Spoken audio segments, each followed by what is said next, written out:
وَهُوَ الَّذِي خَلَقَ مِنَ الْمَاءِ بَشَرًا فَجَعَلَهُ نَسَبًا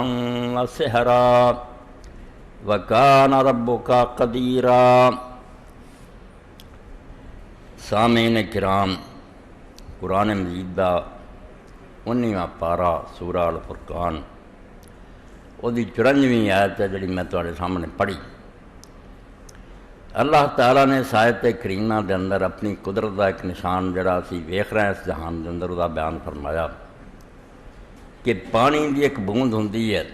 وہ ماں دے شکم جاندی ہے، اللہ تعالیٰ اس تو بالکل ایک دوسرے دے الٹ دو شیاں پیدا کر دیندا، ایک لڑکا ایک لڑکی، بالکل متضاد وجود، مرد چیزاں ہی ہو رہا ہے عورت چیزاں ہی ہو رہا ہے، مگر یہ دو پرزے الگ الگ بنا کے پھر انہوں اس طرح جوڑیا جی میں مقناطیس لوہے نوں کھینچدا جالو نسب و سحرا۔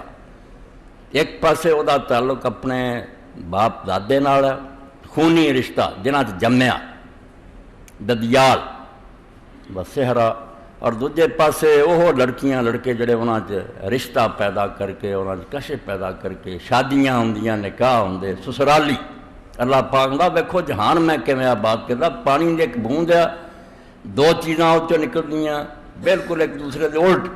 مگر وہ پھر پرزے آپس اینے جڑے ہیں جالہ نسب و سحرا، کسے پاسے وہ چاچیاں تایاں نہ جڑیا اپنے نسب نہ، کسے پاسے سسرال،